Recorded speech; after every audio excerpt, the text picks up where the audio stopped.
got the rubbers a little bit. It's more flexible, a little bit more flexible, but the principle is the same, okay? There's nothing different, and this is probably just as good. I'm not saying one or the other, you know what I mean? But I know that people can make things themselves quite easily, and I don't care really.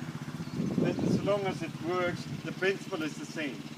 And for the rest, the machine, this machine is probably just so flexible. You see, you can do the V-trellis, you can put them up, you can put them straight. This is a big machine, I have to say that.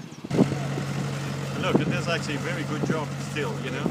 He's going slow now because he knows that this variety is hard to come off. On average, I reckon it takes 30% the whole tree, done at the right time. Have a look at a lateral as he comes fast, and then have a look at it after he's been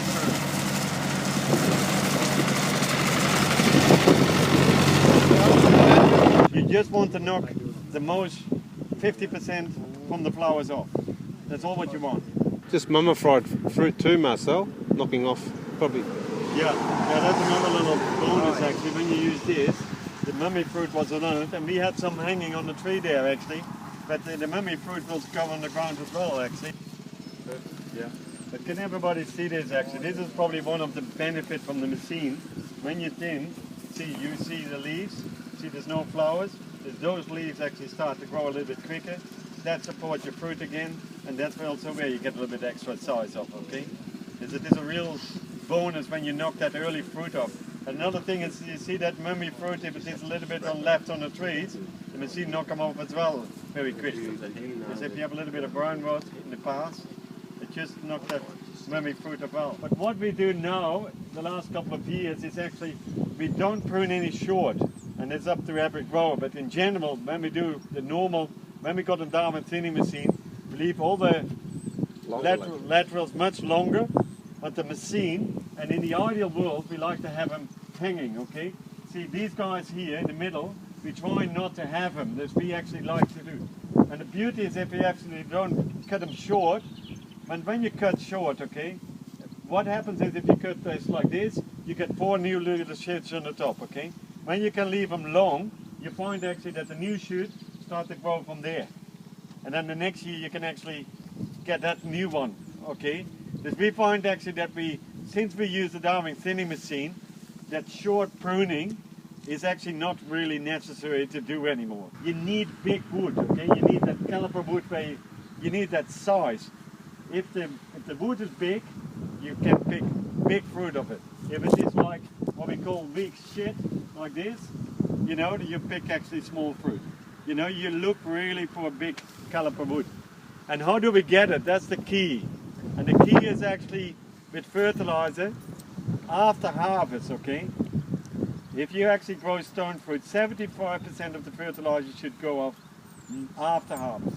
That's all what it does to the machine, okay?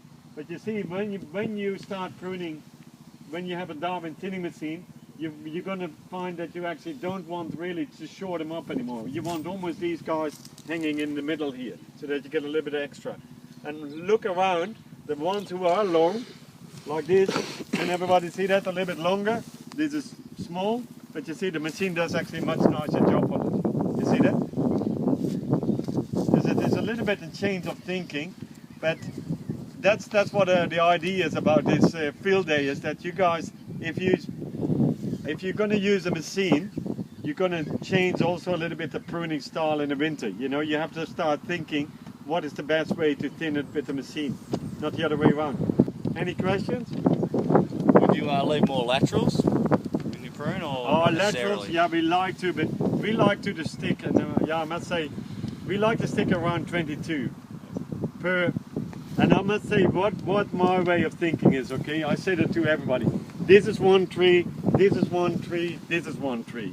What sort of number of fruit per tree or limb? Normally we work on around 110 pieces of fruit on a limb like this. Yeah, from a tree, 200, 250 on trellis, yeah. Up to a vase tree, yeah, you go that's to 1,000. different. Yeah, but what I want to say, if you look even a vase tree, I always say if you look per even a vase tree, okay? For me, that's 4 trees. You understand what I mean? I work everything back to a tree. If you leave 6 in a vase, that means 6 trees. You know, for me, then you don't have to change your way of thinking. This isn't tree, this isn't tree, this is, you see what I mean? This isn't tree. Then, you know what I mean? If it's 3 litres or 4 litres, whatever you can. And I have to say, with a little bit of fertilizer, you can do magic things. I'm not saying. Don't your fruits get small? Yes, if you leave too many, but it is a number game, okay? If you actually have, say, if you have 30 laterals and you knock them all off with the machine, and you've got still 110 pieces of fruit, it doesn't really matter. But what you have to think is, how much money is that going to cost you on hand thinning, okay? If you have 20 limbs to thin, or you got 35 to thin, okay? That's the difference, you know what I mean? You have to think about how much money it costs in the end. Oh, we're bloody late, those guys, you know?